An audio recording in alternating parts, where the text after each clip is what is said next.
पहुंचाया है। आइए तालियों के साथ माननीय प्रधानमंत्री जी से सविनय निवेदन करें कि आप उपस्थित सभी को संबोधित कर मार्गदर्शन दें।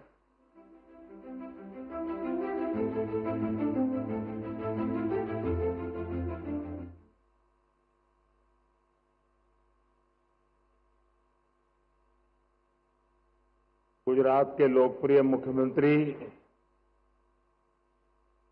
श्रीमान भूपेंद्र भाई पटेल भारत में जापान के राजदूत श्रीमान Keiichi Ono san, Suzuki Motor Corporation के president Toshihiro Suzuki san, Maruti Suzuki India Limited के MD Hitashi Takeuchi san, chairman RC Bhargava, Hansalpur plant के सभी कर्मचारी, अन्य महानुभाव, देवी और सज्जनों, गणेश उत्सव के इस उल्लास में आज भारत की मेक इन इंडिया इस यात्रा में एक नया अध्याय जुड़ रहा है। ये make in India, make for the world हमारे उस लक्ष्य की तरफ एक बड़ी छलांग है।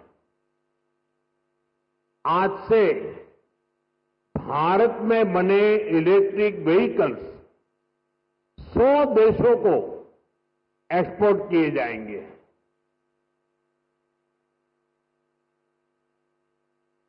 साथ ही आज हाइब्रिड बैटरी इलेक्ट्रोड मैन्युफैक्चरिंग भी स्टार्ट हो रही है। आज का ये दिन भारत और जापान की फ्रेंडशिप को भी नया आयाम दे रहा है। मैं सभी देशवासियों को, जापान को, सुजुकी कंपनी को बहुत बहुत बधाई देता हूं।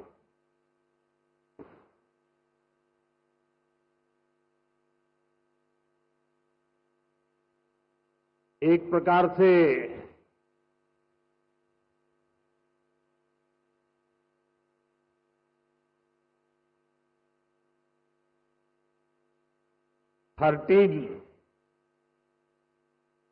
टीन एज का आरंभ होता है और टीन एज पंख फैलाने का कालखंड होता है, सपनों की उड़ान भरने का कालखंड होता है और टीन एज में ढेर सारे ख्वाब उभरते हैं। एक प्रकार से पैर जमीन पे नहीं होते हैं टीन एज में। मुझे खुशी है कि आज मारुति टीन एज में एंटर कर रहा है।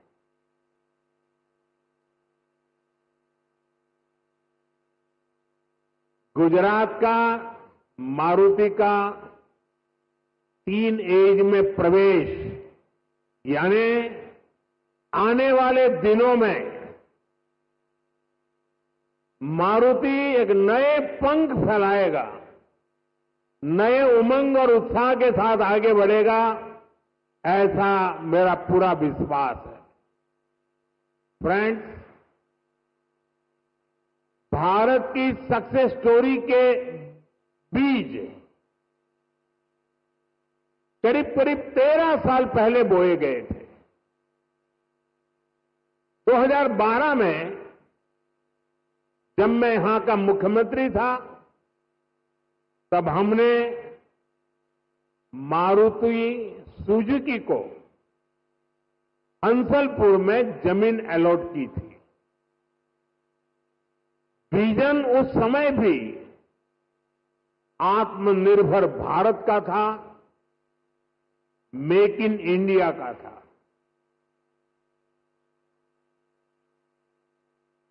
हमारे तब के प्रयास आज देश के संकल्पों को पूरा करने में इतनी बड़ी भूमिका निभा रहे हैं। साथियों, मैं इस अवसर पर स्वर्गीय ओसामू सुजीकी-सान को हृदय से याद करना चाहूंगा। हमारी सरकार को उन्हें पद्म विभूषण से सम्मानित करने का सौभाग्य मिला था। मुझे खुशी है उन्होंने मारुति सुजुकी इंडिया का जो विजन देखा था, वो आज हम इसके इतने बड़े विस्तार के गवाह बन रहे हैं। साथियों, भारत के पास डेमोक्रेसी की शक्ति है और भारत के पास डेमोग्राफी का एडवांटेज है। हमारे पास स्किल्ड वर्कफोर्स का बहुत बड़ा पूल है, इसलिए कि हमारे हर पार्टनर के लिए विन विन सिचुएशन बनाता है। आज आप देखिए, सुजुकी जापान भारत में मैन्युफैक्चरिंग कर रही है और जो गाड़ियां बन रही है वो वापस जापान को एक्सपोर्ट की जा रही है। ये जापान और भारत के रिश्तों की मजबूती तो है ही, भारत को लेकर ग्लोबल कंपनियों के भरोसे को भी ये आपके सामने प्रस्तुत करता है। एक तरह से मारुति सुजुकी जैसी कंपनियां मेक इन इंडिया की ब्रांड एम्बेसडर बन चुकी है। लगातार 4 साल से मारुति भारत की सबसे बड़ी कार एक्सपोर्टर है। अब आज से ईवी एक्सपोर्ट को भी उसी स्केल पर ले जाने की शुरुआत हो रही है। अब दुनिया के दर्जनों देशों में जो ईवी चलेगी उसमें लिखा होगा मेड इन इंडिया।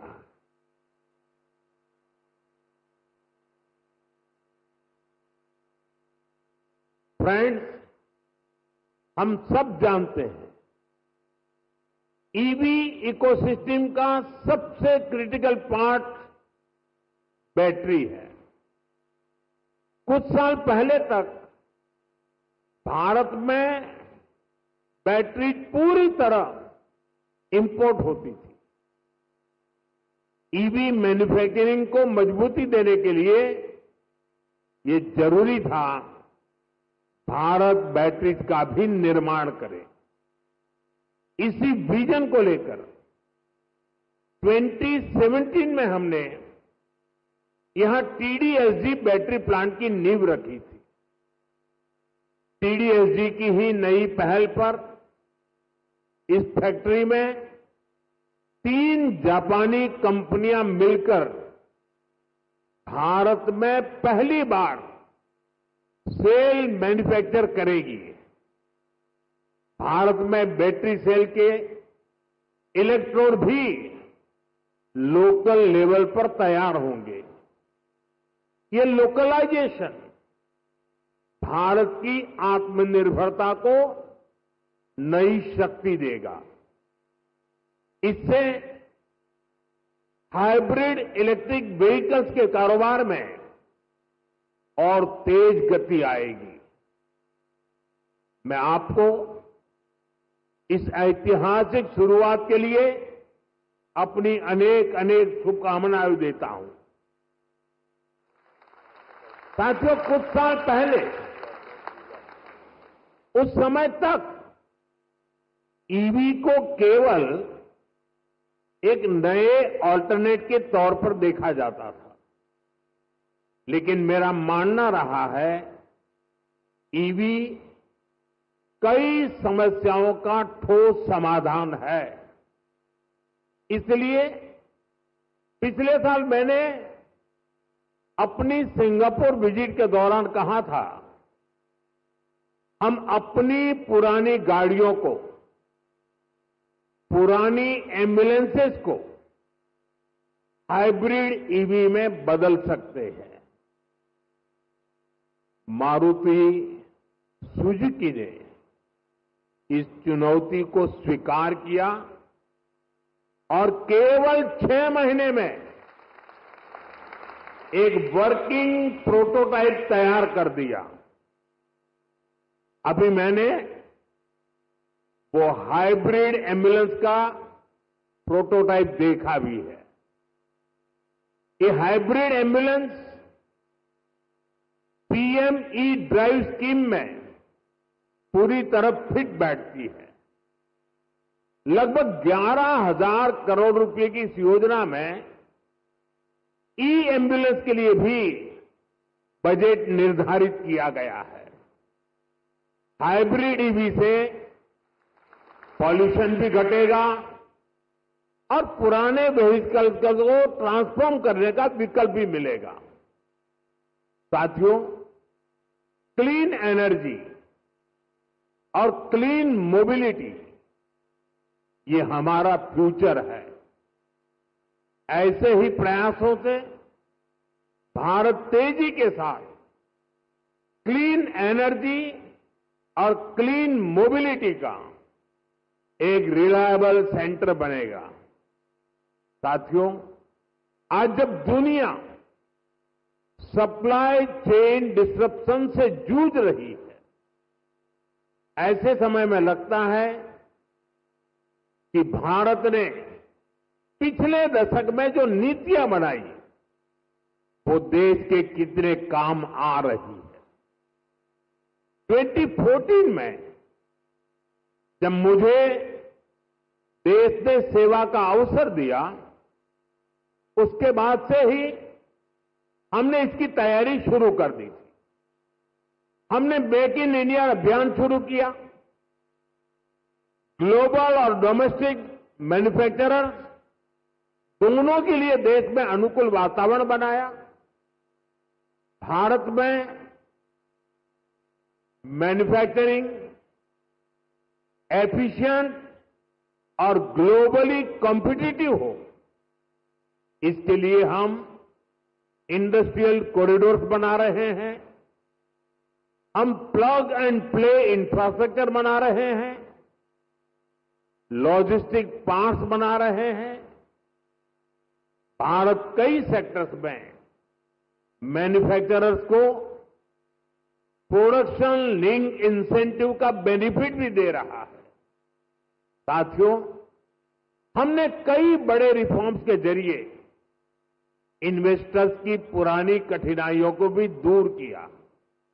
इससे इन्वेस्टर्स के लिए इंडियन मैन्युफैक्चरिंग में इन्वेस्ट करना आसान हुआ है। इसके परिणाम हमारे सामने हैं। इसी दशक में इलेक्ट्रॉनिक्स प्रोडक्शन लगभग 500% बढ़ा है।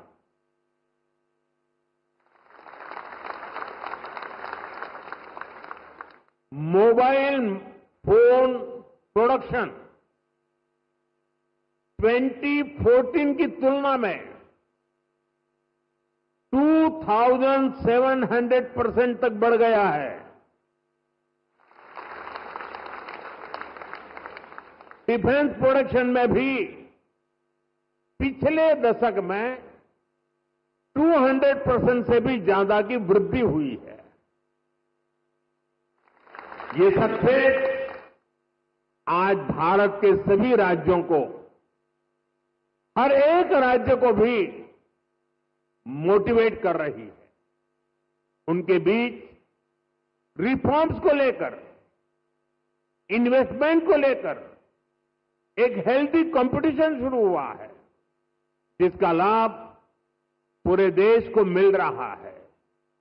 और मैंने हर मीटिंग में, व्यक्तिगत बातचीत में और सार्वजनिक रूप से सभी राज्यों को कहता रहा हूं कि हमें प्रोएक्टिव होना होगा, हमें प्रो डेवलपमेंट पॉलिसीज बनानी होगी, हमें सिंगल विंडो क्लियरेंस पर बल देना होगा, कानूनों में रिफॉर्म्स को बल देना होगा। और ये कंपटीशन का जमाना है। जो राज्य जितनी तेजी से अपनी पॉलिसीज को नीट एंड क्लीन रखता है, इफ्स एंड बट्स के बिना रखता है, तो इन्वेस्टर का विश्वास बढ़ता है। इन्वेस्टर आने के लिए हिम्मत के साथ आता है। आज पूरी दुनिया भारत की तरफ देख रही है। ऐसे में कोई राज्य पीछे नहीं रहना चाहिए। हर राज्य ने अवसर लेना चाहिए। ऐसे कॉम्पिटिशन होगा हिंदुस्तान में आने वाले इन्वेस्टर को सोचने में तकलीफ हूं कि मैं इस राज्य में जाऊं कि उस राज्य में जाऊं। इतना क्लियर कट होना चाहिए कंपटीशन। इससे देश को लाभ होने वाला है। और इसलिए मैं सभी राज्यों को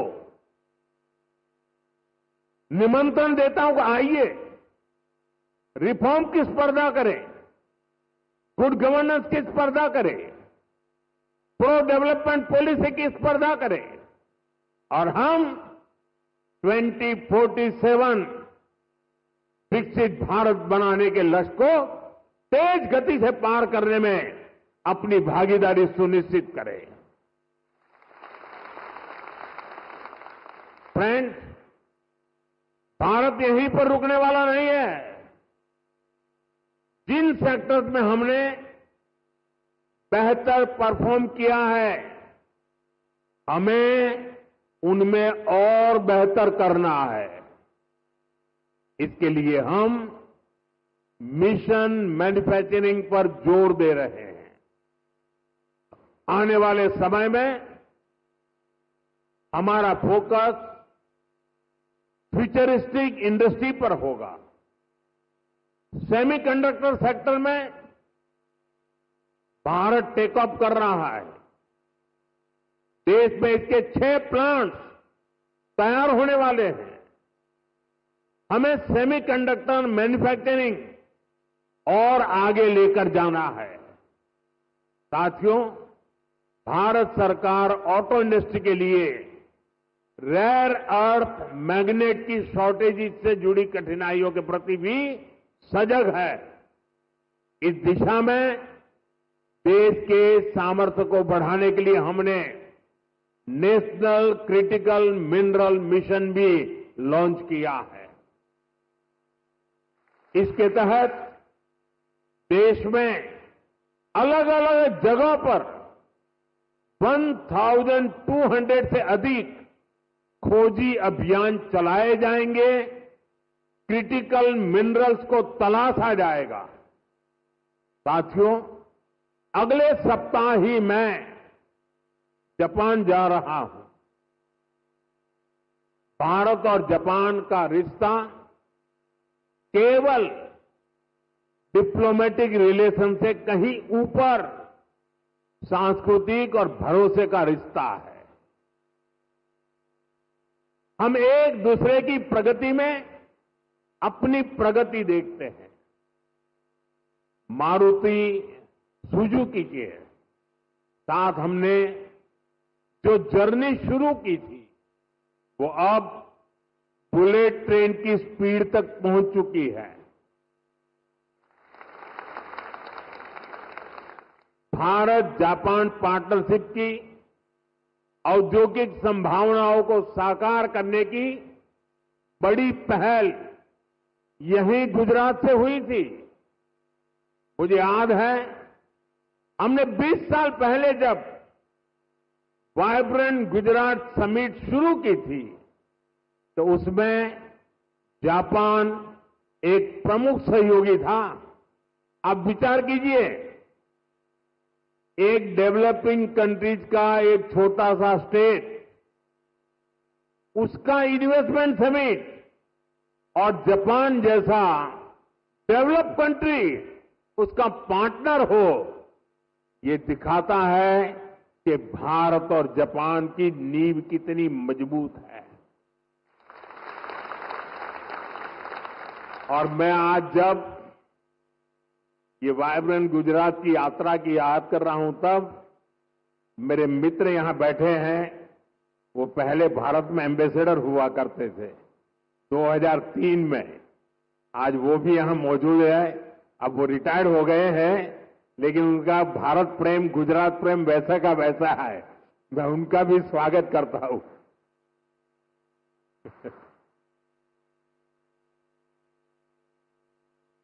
गुजरात के लोगों ने भी जापान के लोगों का उतना ही आत्मीयता से ख्याल रखा।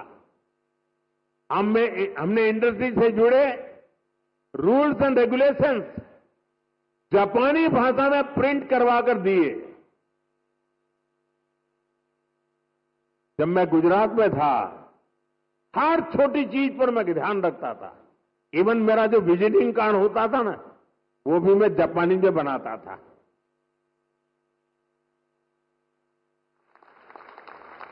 जो वीडियोज बनाते थे हम प्रमोशनल, वो वीडियो को भी जापानी भाषा में डबिंग करवाता था। यानी मुझे मालूम था कि मुझे इस रास्ते पर बड़ी मजबूती से आगे बढ़ना है। और मैं सभी राज्यों को कहता हूं, आसमान खुला है भैया, आप भी मेहनत करो, आओ मैदान में, बहुत फायदा होगा।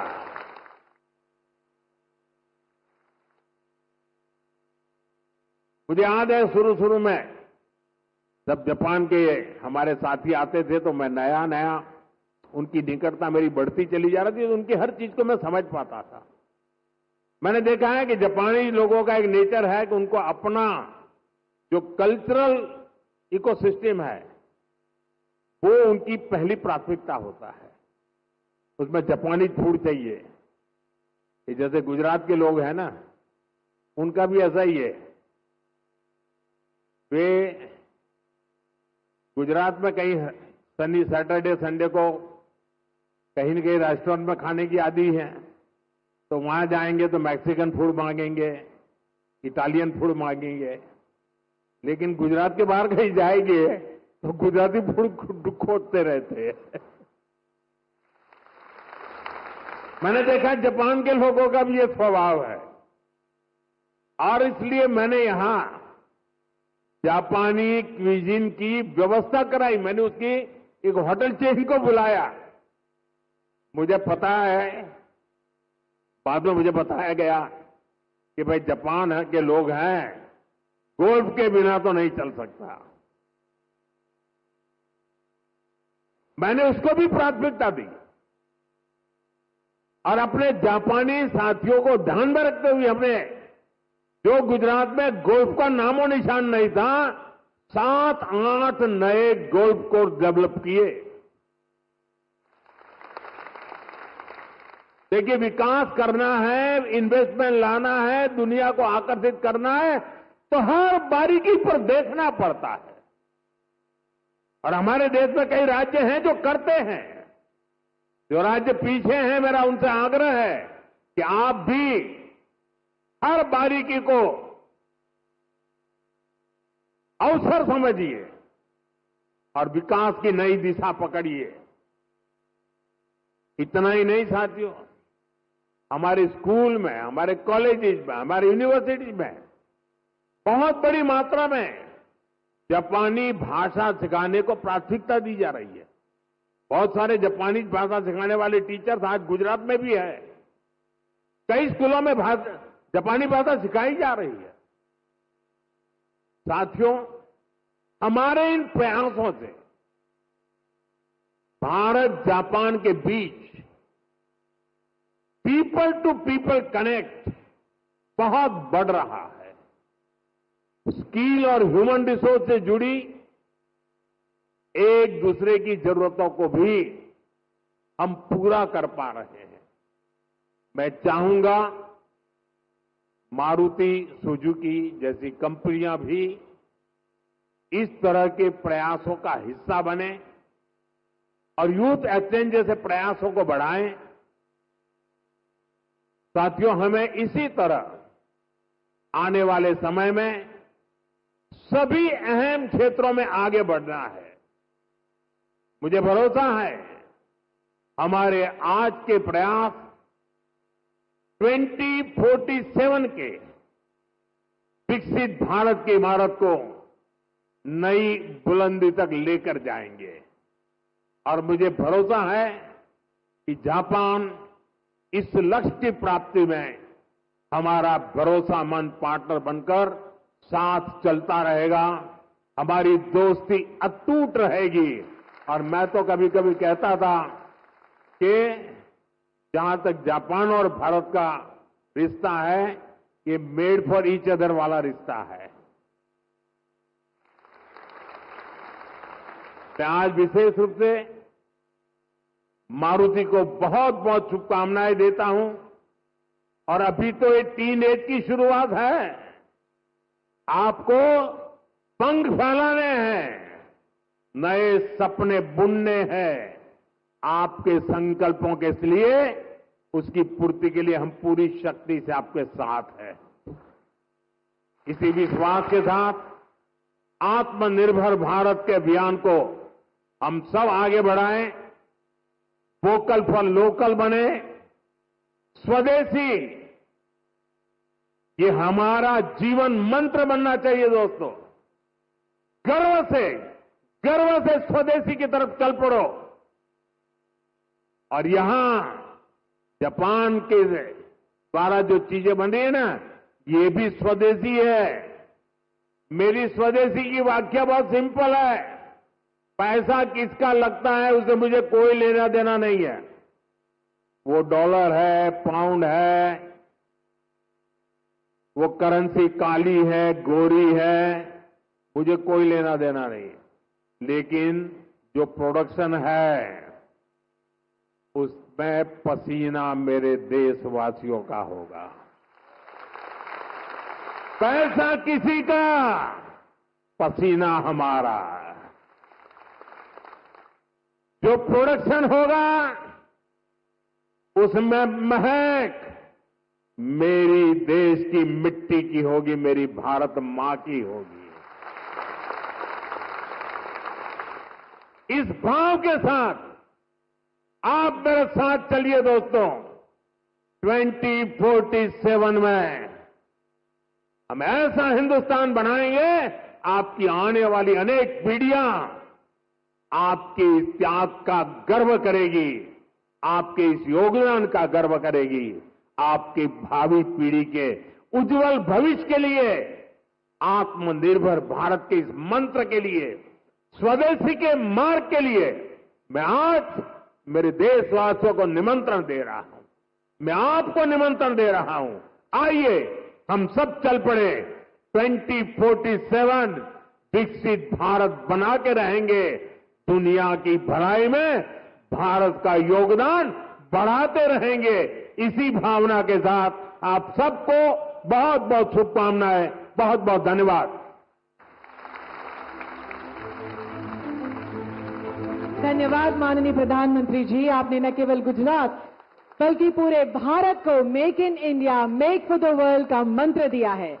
आज का यह ऐतिहासिक दिन आपकी दूरदृष्टि का परिणाम है। Thank you, sir, for your august presence, your visionary guidance, and unwavering support.